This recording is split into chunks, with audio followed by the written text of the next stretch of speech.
الحمد لله الكريم المنان على ما هدانا إلى الإسلام وأرشدنا للإيمان، وأنزل هذا القرآن الكريم بالبرهان، وأرسل لنا أفضل الرسل بأفصح اللسان، فله الحمد والشكر على هذه النعم العظيمة والآلاء الجسيمة.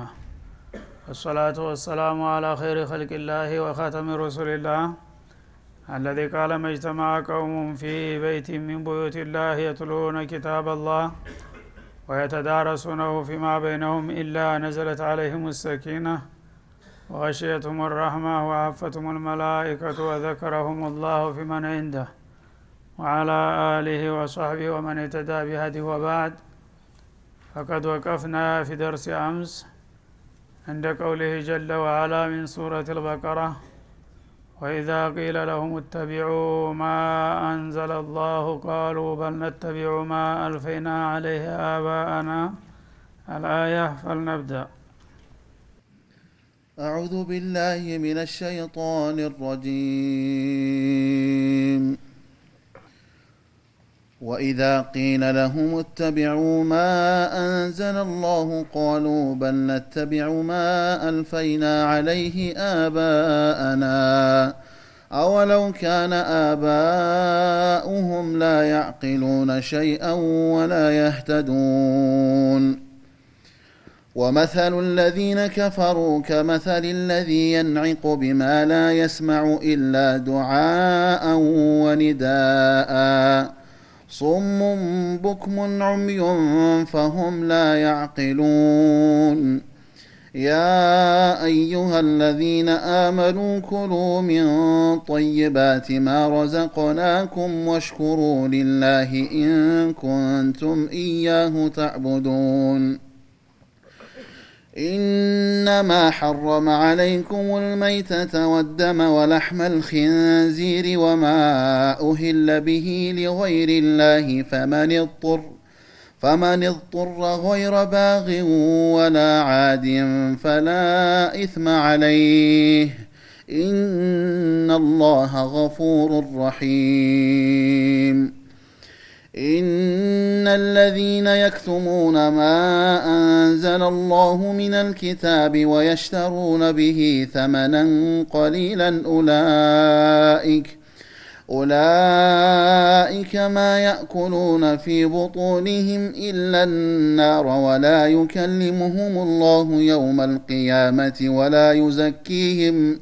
ولا يزكيهم ولهم عذاب أليم. أولئك الذين اشتروا الضلالة بالهدى والعذاب بالمغفرة فما أصبرهم على النار ذلك بأن الله نزل الكتاب بالحق وإن الذين اختلفوا في الكتاب لفي شقاق بعيد. ليس البر أن تولوا وجوهكم قبل المشرق والمغرب ولكن البر من آمن بالله واليوم الآخر والملائكة والكتاب والنبيين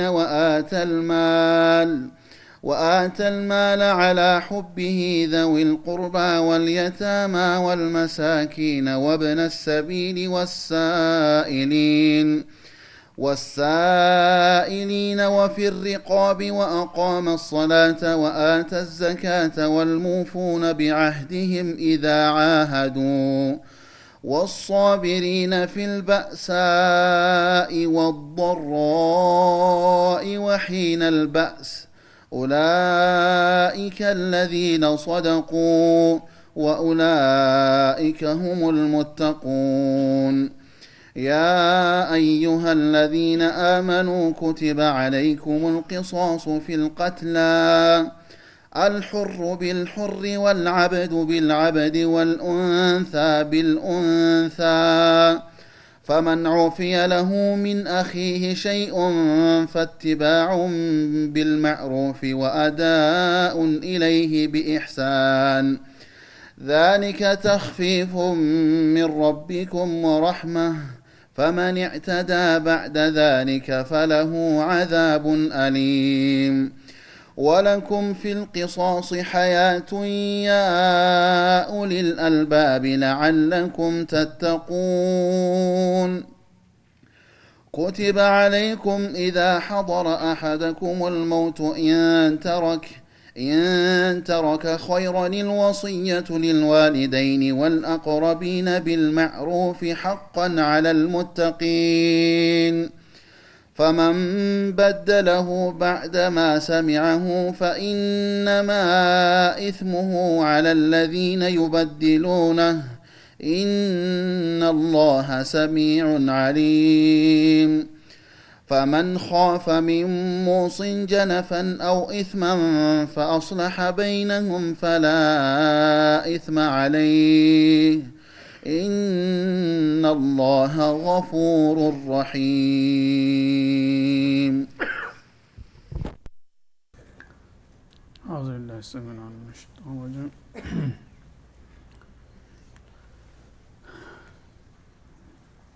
ከትናንቱ አንድ ያልተጠቃለለ ሀሳብ ስላለ ወደ ኋላ ትንሽ መለስ ብለን ነው የምንጀምረው። ያ አዩሃ الناس كلوا مما في الأرض حلالا طيبا እናንተ ሰዎች ሆይ ይላል አላህ Subhanahu Wa Ta'ala ለሰው ልጆች በአጠቃላይ ጥሪ ያቀርባል እና አንድ ነገር የሚፈቀድና የሚወደድ ወይም የሚጠላና የሚከለከለው በአላህ በባለቤቱ ፍቃድ መሆኑን ለማረጋገጥ የሰው ልጆች ሆይ ይላል በአጠቃላይ ኩሉ ሚማ ፊል አርዲ ሐላላን ጠይባ በመሬት ላይ ከተፈቀደላችሁ ሲሳይ የተፈቀደና ጣፋጭ ጠቃሚ የሆኑትን ምግቦች ተጠቀሙ ብሉ ተመገቡ ይላል። እንግዲህ በጥቅሉ خلق لكم ما في الارض جميعا በመሬት ላይ ያሉ ነገሮች ሁሉ ለሰው ልጆች መገልገያ ነው የፈጠረው በቀጥታም ሆነ በተዘዋዋሪ መንገድ። ግን በመመገብ ረገድ ከታየ መመገባቸው በግልጥ የተፈቀደ አለ፣ እንደገና የተከለከሉም አሉ። እርግጥ የተከለከሉት በጣም ጥቂቶች ናቸው እና አማኞችና እምነተ ቢስ የሆኑት የሚለያዩት በዚህ ነው። እምነተ ቢሶቹ ያው ሁሉንም ነገር ያገኘነውንና የፈለግነውን መብላት መጠጣት አለብን፣ ምን ሰራህ እንጂ ምን በላህ ተብሎ አይጠየቅም የሚል የሰይጣን መርሆ ነው የሚከተሉት ማለት ነው። አማኞቹ ግን ሁሉን ነገር የፈጠረው አላህ እንደመሆኑ የመፍቀድና የመከልከል ስልጣንም የሱ ነው። ስለዚህ ከፈጠረልን ሲሳይ የተወሰነውን ፈቅዶ ሌላውን ደግሞ ቢከለክል መብቱ ነው እና የሚከለክለው ነገር ደግሞ ለኛ እንደማይጠቅም ስለሚያውቅ ነው። ኩሉ ሚን ጠይባቲ ኩሉ ሚማ ፊል አርዲ ሐላላን ጠይባ በመሬት ላይ ያለ ሲሳይ አንደኛ በእኔ የተፈቀደ መሆኑን አውቃችሁ ተመገቡ፣ እንደገና ለእናንተ ጣፋጭና ለጤንነታችሁ ተስማሚ መሆኑ የተረጋገጠውን ነው መመገብ ያለባችሁ እንጂ ዝም ብላችሁ እንዳገኛችሁ መጋፈፍ የለባችሁም። ይህ ከሆነ ራሳችሁን ጉዳት ላይ ትጥላላችሁ ነው የሚለን ማለት ነው። ስለዚህ ሙእሚን የሆነ ሰው ሐላልና ሐራምን ለይቶ ነው መመገብ መብላት መጠጣት ያለበት። ወላ ተተቢዑ ኹጡዋት الشيطان የሰይጣናትን እርምጃ አትከታተሉ። ሸይጣን ዝም ብለህ ያገኘውን ብላ ጠጣ ጨፍር ተደሰት ነው የሚልህ። እሱ ደግሞ በዚህ አጋጣሚ ከጌታ ጋር አጣልቶና አጋይቶ ለጀሃነም ሊያጋልጥህ ነውና የሱን ደባ መከተል የለብህም ይላል አላህ Subhanahu Wa Ta'ala። ኢነሁ ለኩም አዱው ሙቢን ሸይጣን ለናንተ ግልጽ የሆነ ጥላት ነው። ተመጀመሪያ ጀምሮ ያው በግልጽ አውጇል ማለት ነው። የአደም ልጅ ይዤው ጠፋለሁ ጀሃነም ወርዳለሁኝ ብሏልና ይሄን ግልጽ የሆነ ጥላታችሁ የሚነግራችሁንና የሚመክራችሁን መከተል ነው ወይስ ረበል ዓለሚን አርሐሙር ራሂሚን የሆነው ጌታ የሚነግራችሁን ብትቀበሉ ይሻላችኋል? ኢነማ ያእሙሩኩም ቢሱ ሸይጣን ሁሉ ጊዜ አስከፊ በሆነ መጥፎ ነገር ነው የሚያዛችሁና የሚመክራችሁ የሚያስተባብራችሁ። ሸይጣን አንድ ነገር ኸይር ያለው ነገር ከሆነ ላንተ አይመክርህም የሚያጠፋህ ነገር ከሆነ ግን አሳምሮ አሸብርቆ አስውቦ ያሳይሃል ያን ነገር እንድትሰራው ማለት ነው በስሜት ይገፋፋሃል እና ሱእ ማለት ማዓሲ ማለት ነው ወንጀል ባጠቃላይ ሱእ ይባላል ምክንያቱም ውጤቱ አስከፊ ነውና ማለት ነው ወልፈህሻ ማለት ደግሞ ከመጥፎ ነገርም በጣም የባሰ ቀፋፊ በሆነው ነገር ነው የሚያዘው አንዳንድ ጊዜ ሰዎች ያው ተራ ወንጀል ይሰራሉ ይሳሳቱ ይችላሉ ግን የለየለት የሚሰማውና የሚያውን ሁሉ የሚቀፍ የሆነ ወንጀል መስራት ኢማን እንኳን ባይኖራቸው በስብዕናቸው ራሱ ይሰማቸዋል ሰው ቢያይብኝ ይሄን ነገር ሰው ቢያቀብኝ ምን ይለኛል ከሚል አኳያ በጣም የሚሰቀጥጥ የሆነ ወንጀል ይሸሹታል ሰዎች ኢማን እንኳን ሳይኖራቸው እሱ ግን መለስተኛውንም ተራውንም ወንጀል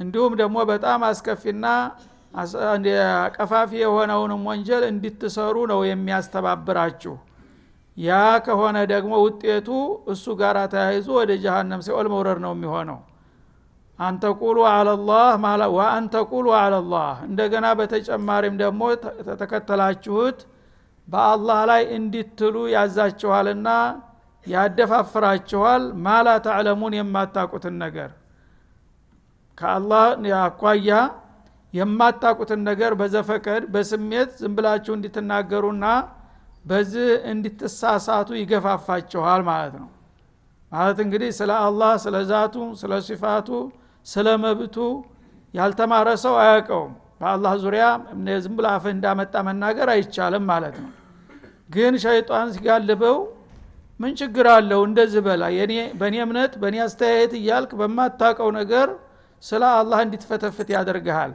ያኔ ለአላህ የማይገባውን ነገር በመጫን እሱ ጋር ትጣላና ለጥፋት ትጋለጣለህ ማለት ነው እንግዲህ ዛት አላህ Subhanahu Wa Ta'ala በዛቱም ሆነ በሲፈቱ በራሱ ተወካዮች በነብያት በኩል ካልሆነ በስተቀር ማንም ሰው አላህ ይሄን ይመስላል ብሎ መንገርና መግለጥ አይችልም የነዚህ የሰይጣን ሰለባዎች ግን በማንኛውም ተራ ነገር አስተያየት እንደሚሰጡ ስለ አላህም ተተነሳ ዝም ብሎ የመሰለውን ይዘባርቃል ማለት ነው ያኔ የሚያስከትልበትን መዘዝ አያውቅም ሸይጣን እንዲበል ባንተ ስሜት ባንተ አስተያየት እንደዚህ ነው ጌታ የሚመስለኝ ጌታ ይሄን ይከለክል አይመስለኝም ጌታ ይሄን ይፈቅድ አይመስለኝም ይላል አይመስለኝም ተብሎ ስለ ጌታ እንዴት ይናገራል እንኳን ስለ ጌታ ቀርቶ ስለ ፍጡር እንኳን በመሰለኝ መናገር ወንጀል ነው አንድን ሰው ዝም ብለህ እንደዚህ መስሎኛል ብለህ ብትናገር ያስከስስሃል ማለት ነው እንዴት የሰው ስም ታጠፋለህ በመሰለኝ ነው የሚባለው ተጨባጭ መረጃ እስከሌለ ድረስ ስለ ጌታ ግን ተነስቶ አንድ ሰው ይሄን ይመስላል ይሄን ያክላል የሚል ከሆነ ይሄ የመጨረሻው ወንጀል ነው ማለት ነው ይሄንን እንድታረጉ የሚያደርጋችሁ ቀንደኛው ጥላታችሁ ሸይጣን ነውና በዚህ ነገር ላይ ተጠንቀቁበት ይላል አላህ Subhanahu Wa Ta'ala وإذا قيل لهم اتبعوا እንደዚህ አይነቶቹ የሰይጣን ፈረሶች ይልቁንስ የራሳቸውን አስተያየተውና ጌታ ያወረደላችሁን መመሪያ ተቀበሉና ተከተሉ ስለ ጌታ ምንነትና ማንነት ስለ ፍቃድና ስለ መብቱ ማወቅ ከፈለጋችሁ እሱ ራሱ መመሪያ ወርዶላችኋል ግምቱን ተውትና ጌታ ያወረደውን የሚጠላውን ነገር ምን እንደሚጠላ ምን እንደሚወድ ምን እንደሚፈቅድ ምን እንደሚከለክል በነብያት አማካይነት ሁሉ ነገር ግልጽ አድርጓልና የራስክን መሰለኝና መላምቱን ተወውና ጌታ ያወረደልህን የሸሪዓ መመሪያ በቀጥታ ተከተል ተብሎ ሲነገረው ምን አይነት መልስ ይሰጣሉ ማአንዘለላህ አላህ ያወረደውን ቁርአን አልዓዚምን ተቀበልና ያኔ ስለ ጌታ መባል የሚገባውን ነገር ሁሉ በቀላሉ ትላለህ ወይም ደግሞ ቢያንስ በረሱሉ በኩል አለይሂ ሰላቱ ወሰለም የመጣውን መመሪያና ማብራሪያ ተቀብለህ ያንን ተመርኩዘ ብትናገር ያምርብሃል ማለት ነው ከዛ ውጭ ግን ዝም ብለህ በግምትና በመሰለኝ ስለ አላህ መናገር ማለት ራስክን አደጋ ውስጥ መጨመር ነው ይላል ማለት ነው እተቢዑ ማ አንዘለላህ ታዲያ እነዚህ ቂሎች እናንተ ግምትና መላምቱን ትታችሁ ጌታችሁ ያወረደላችሁን መመሪያ ተከተሉ ተብለው ሲነገሩ ቃሉ በልነተቢዑ ማ አልፈይና ዐለይሂ አባአና እናንተ እንደምትሉት አላህ ያወረደው ወይም ረሱል ያመጡት ማብራሪያ የሚለው ሳይሆን እኛ ከቅድመ አባቶቻችን የወረስነውን ልማድና ባህላችንን እንከተላለን የሚል መልስ ይሰጡሃል ማለት ነው። እና እንግዲህ በዛ አባባላቸው አባቶቻችን ከአላህ ረሱሎች የተሻለ ግንዛቤ ያላቸው እንደማለት ነው። እኛ አላህ ረሱል የሚባለውን ይላከው አይላከው ማንነቱን አናቅም። ስለዚህ እኛ ተኛ በፊት የነበሩ አባትና ቅድመ አያቶቻችን አበው ያስለመዱንን ባህላችንን ከተከተል እነሱ ለኛ የሚበጅ ነገር ነውና ያወረሱን ይሄ ይበቃናል ሌላ አያስፈልግም ይላል ማለት ነው።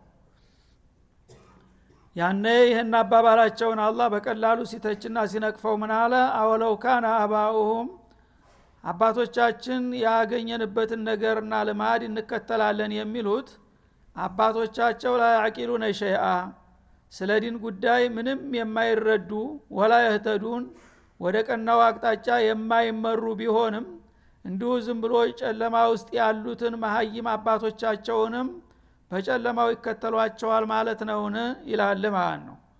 በመሰረቱ አባቴ ያገኘሁበትን ነገር ወይም ከአባቴ የወረስኩትን ነገር መከተል ይበቃኛል ማለት ተቀባይነት የሚኖርበት ጊዜ አለ።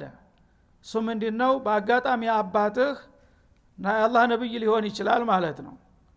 ያ ከሆነ በአባቴ በኩል የመጣው መመሪያ ብትል ምንም ችግር የለውም። አባትህ ስለሆነ ሳይሆን ከጌታ ባለው መረጃ ጥሩ አመራር ስለሚሰጥህ ማለት ነው። ወይም አያትህ ነብይ ሊሆን ይችላል። ቢያንስ ደግሞ በጣም የታወቀ የተደነቀ ዓሊም ሊሆን ይችላል ማለት ነው። ታላህ ሸርዕ ፍንክች የማይል የታወቀ ስመጥር የሆነ ዓሊም ካለ አባትህ የኛ አባቶች አስተማሩን ብትል ያምርብሃል። ምክንያቱም ጥሩ ምንጭ አለህና ማለት ነው። ግን በስመ አባት ማንኛውም ተነስቶ ዝም ብሎ ምንም የማያቅ መሀይም ተንሰሳ የማይሻለው አባት ቀድሞ ስለተወለደ ብቻ የሱ ልማድና ባህል ያዋጣኛል ብትል እንዴት ሊሆን ይችላል ነው የሚለው አላህ Subhanahu Wa Ta'ala። የሰው ልጆች ቀድሞ በመወለድና ወይም ዘግይቶ በመምጣት አይደለም ዕውቀታቸው የሚለካው። ወደ ኋላ መጥቶ ተቀዳሚዎች የሚበልጥ አለ፣ ቀድሞ ደግሞ ተንሰሳይ የማይሻል አለ። ስለዚህ የአባትና የእናት ጉዳይ ሳይሆን የማወቅና ያለማወቅ ወይም ደግሞ አስተማማኝ ምንጭ ያለው መሆንና አለመሆን ነው እንጂ አባት መሆኑ ብቻ በሱ በኩል የመጣው ዝም ብሎ ኸይር ነው ማለት ይሄ የዑቀላዎች አስተሳሰብ አይደለም። አባቶቻችን ያገኘንበትን ነገር መከተሉ ይበቃናል ማለት የሚገባቸው አባቶቻቸው ፍጹም የማይሳሳቱ ቅዱሳንና ንጹሃን መሆናቸው የተረጋገጠላቸው ከሆነ ይበሉ። ከዛ ሌላ ያሉት ግን አባቴ ያወረሰኝ ይበቃኛል የሚለው ስተት ነው። አባቱ ያው ሰይጣናዊ አካሄድ የሚሄድ ከሆነ እሱ ራሱን ማሻሻልና ወደ ተሻለ መሸጋገር ሲገባው በስም አባት ዝም ብሎ መደናበር አግባብ አይደለም ይላል ማለት ነው። ወመሰሉ الذين كفروا የዛ አይነት ከሃዲዎች ምሳሌ ይላል። እንግዲህ አላህ ኪታብ አውርዶላቸው ነብይ ልኮላቸው ወደ ቀናው መንገድ ሲጠራና ሲጋብዛቸው ከቅድመ አባቶቻችን የወረስነውና ከነሱ የተቀበልነው ልማድና ባህል ይበቃናል የሚሉ ሰዎች የነዚህ ሰዎች ሁኔታ በምሳሌ ልግለጥላችሁ ከፈለጋችሁ ይላል። እና የነዚህ ከሃዲዎች ምሳሌ ማለት እነሱን ወደ ኸይር የሚጠራና የሚጋብዘው ሰው ምሳሌ ማለት ነው። ከመሰል الذي ينعق بما لا يسمع በማይሰማ እንስሳ ላይ እንደሚጮኸው ሰው ነው ይላል። ኢላ ዱዓአን ጥሪንና ወኒዳአን ጩኸትን እንጂ ይላል ማለት ነው። ማለት በከብት እረኛና በከብቶቹ ነው የሚመስለው ማለት ነው። እና አንድ የከብት እረኛ ብዙ መንጋዎችን ያሰማራል። በሚነዳ ጊዜ ከብቶቹን ሲነዳ ወደ ግራ እንዲመለሱ ወይ ወደ ኋላ እንዲሉ ሲፈልግ ይጮህባቸዋል። ሲጮህ ምንድነው እነሱ የሚያውቁት መጮሁን ድምጽ መውጣቱን ያውቃሉ ማለት ነው። እና መፈለጋቸውንም ያውቃሉ፣ በእነሱ ላይ እንደሚጮህባቸውም ያውቃሉ። ግን በቀጥታ መልእክቱ ይገባቸዋል። አሁን የጮኸው ምን እያለ ነው? ቶልቶሎ ሄድ እያለ ነው? ተመለስ እያለ ነው? ቁም እያለ ነው? ምን እያለ እንደሆነ በቀጥታ ቃሉን አይረዱትም ማለት ነው። ግን መጮሁን ያውቃሉ። አሁንም ልበዲፍን የሆነን ሰው ወደ እምነት መጥራት ማለት ከዛ የተሻለ አይደለም። እነዚህ ዱዓቱላህ የአላህ ረሱሎች የሰው ልጆችን ይሄንን ስሩ ይሄንን ተው የጌታ ትእዛዝ ይሄ ነው የጌታ የከለከለው ይሄ ነው ብለው ሲናገሩና ሲያስተምሩ ልባቸውን ስለዘጉ በልግመት መጮሃቸውን ብቻ ይሰማሉ ማለት ነው። ግን የሚሉትን ነገር አይረዱትም። ከልባቸው አይገባም ማለት ነው። ስለዚህ ማዳ ቃል አኒፈን ይሉ ነበር ነብዩ ጋራ ቁጭ ብለው እና አቡበክር እና ዑመር እና ዑስማን ጋራ ቁጭ ብለው ሙናፊቆቹ ነብዩ ስለ አንድ ነገር በሚገባ በርቱ አንደበት ሲያብራሩና ሲያስረዱ ቆይተው ተነስተው ሲሄዱ ከጎኑ ላለው ሰው ማዳ ቃል አኒፈን አንኮ ነው ዝም ብሎ ሲጮህ መቆየቱን ነው እንጂ ምን እንዳላልኩም ቋንቋው የራሱ ቋንቋ ነው እንግዲህ ወይም እንዳሁኑ የተለያየ ቋንቋ ቢኖር እንኳን ምን ችግር የለም አብሮ ቁጭ ብሎ ልቡ ስለተዘጋበት መልእክቱ አይገባውም ጭራሽን ማለት ነው። ግን ሰውየው እንደጮኸ ብቻ ያውቃል። ይሄ ምን ማለት ነው? የከብት እረኛው በከብቶቹ ላይ እንደሚጮህ አይነት ነው ማለት ነው። ከብቶቹ ላይ ሲጮህ እንደጮኸ ድምጽ መውጣቱን ያውቃሉ። ስለዚህ ድንግጥ ይላሉ አንድ ነገር ስትጮህ ከብቶቹ ማለት ነው። ግን እያንዳንዷ የምትናገራት ቃል ምን ማለት ነው ማለት አይገባቸውም ማለት ነው። ለምን? እነሱ እንስሳ ስለሆኑ በተፈጥሯቸው አቅል ስለሌላቸው ነው። ወንጀል የለባቸውም። ይሄ ግን አቅል ተሰጥቶት እንደ ሰው በሁለት እግር ቆሞ እየሄደ ከአስተሳሰቡ ከእንስሳዎች ያልተሻለ ነው እና ከብትረኛው በእንስሳዎቹ ላይ ሲጮህ ጮህቱንና ድምጹን እንደሚሰሙ ያህል እንጂ ከዛ አልፎ ምን እየተፈለገባቸውና ምን እየተመከሩ እንደሆነ እንደማያውቁት እንስሳዎች ነው ይላል ማለት ነው። የነዚህ የካሃዲዎቹ ባህሪ በሌላው አያት በግልጥ ኢንሁም ኢላ ከልአንዓም እንዳለው ካሃዲዎች እንደ እንስሳዎች ናቸው ካለ በኋላ በልሁም አضل ይላል። ምን እንደ እንስሳማ ቢሆን ጥሩ ነበረ ከዛ የበለጠ የተሳሳቱ ናቸው እንጂ ይላል። ለምን? እንስሳ አለማወቁ ጋራ ለባለቤቱ ታማኝ ነው፣ አገልጋይ ነው። እንግዲህ በሬው ፈረሱ ሁሉ እንስሳዎች ፍየሉ በጉ ስታየው ባለቤቶቻቸውን ይወዳሉ። ገና ሲያዩ ይጮሃሉ፣ ጀራታቸውን ይወዘውዛሉ፣ አክብሮት ይሰጡሃል ማለት ነው። ስታዛቸው ይታዘዛሉ እና የሚጫነውን ተጫን ሲለው ለምን አልጫንም ብሎ አይግረጨረጭም። እርሻ የሚታረሰውም በሬው አንገቱን ሰጥቶ ጉልበት እያለው ላንተ ይገዛል ማለት ነው። እነዚህ ታማኝ እንስሳዎች ናቸው። አንተ ግን ሰው ሁነት ያበቃ ፈጣሪ ጌታ ያዘዘህን ነገር አልቀበልም የመከረህን አልፈልግም ስትል ምን ይባላል? ከእንስሳ በታች ነህ እንጂ ነው የሚለው አላህ Subhanahu Wa Ta'ala። በመሆኑም ሱሙና አለ እንደ አይነቶቹ ካህዲዎች ልግመኞች ምንም ሐዋሳት ቢኖራቸውም እንኳን እንደሌላቸው ናቸውና ጆሮአቸው የማይሰማ ደንቆሮዎች ናቸው ይላል። እንግዲህ የዛሂር ጆሮአቸው ቢንቀረፈፍና እንትን ቢልም እንኳን በአግባቡ አዳምጠው መልካምና መጥፎውን ለመለየት የማይሞክሩ ናቸው፣ ሳይደነቁሩ የደነቆሩ ማለት ነው። ቡክሙን እንደገና ሐቅን መናገር የማይደፍሩ ናቸው። ሐቅን ተመናገር ዱዳዎች ናቸው፣ አንደበታቸው የተለጎመ ነው ማለት ነው። ሌላ ባጢሉን ማሻአላህ ሲያብጠረጥረው እንደ ጉር ነው። ግን ሐቅ ላይ በሚመጣ ጊዜ ስለ ሃይማኖት አንድ ቃል ተናገር ቢባል በቃ ወዳውኑ አፉ ይያዛል ማለት ነው። ዑምዩን እንደገና ደግሞ አይናቸው የታወረ ነው። የህሊና አይናቸው ስለታወረ የዛሂር አይናቸውም ሐቅን ሊያይና ሊያነባ አይፈልግም ማለት ነው። ለምን? የሁሉ የልግመት ውጤት ነው። በመሆኑም فهم لا يعقلون እነዚህ ሰዎች ቁም ነገሩን ሊረዱ አይችሉም። ሰዎች ቁም ነገርን ለመረዳት የሚችሉት በሐዋሳታቸው በአግባቡ ሲጠቀሙ ነው። የሚታየውን አይተው የሚሰማውን ሰምተው ያልገባቸውን ጠይቀውና ተመራምረው ለማወቅ ሲፈልጉ መረጃዎችን በቀላሉ አሰባስበው በአቅላቸው ላይ በሚያመጡ ጊዜ ሐቅና ባጢሉ ቁልጭ ብሎ ይታወቃል ማለት ነው። እነዚህ ግን መጀመሪያ ሐዋሳታቸውን በአግባቡ ስለማይጠቀሙ ጆሮአቸውንም ሐቅ ለመስማት ፈቃደኛ ስላልሆኑ አይናቸውም ሐቅ እንዲመለከት ስለማይፈልጉ እንዲሁም ልባቸው ደግሞ መረዳት ስለማይሻ በመጨረሻ ውጤቱ ምን ይሆናል? فهم لا يعقلون ምንም የማያውቁ ይሆናሉ ስለ አላህ ፍቃድ። ስለዚህ እንዲህ አይነቶቹ ሰዎች የዚህ አይነት በሽታ ተጠናውቷቸዋልና እነሱን ያው ለውርድ ለራሴ ለማለት ያህል ንገሯቸው፣ ምከሯቸው። ካልሰሙ ግን በራሳቸው ድል የለገሙ ስለሆኑ ራሳቸውና የሚያጠፉትና መበሳጨት አይለባቸውም ማለት ነው። هذا وصلى الله وسلم على النبي وعلى اله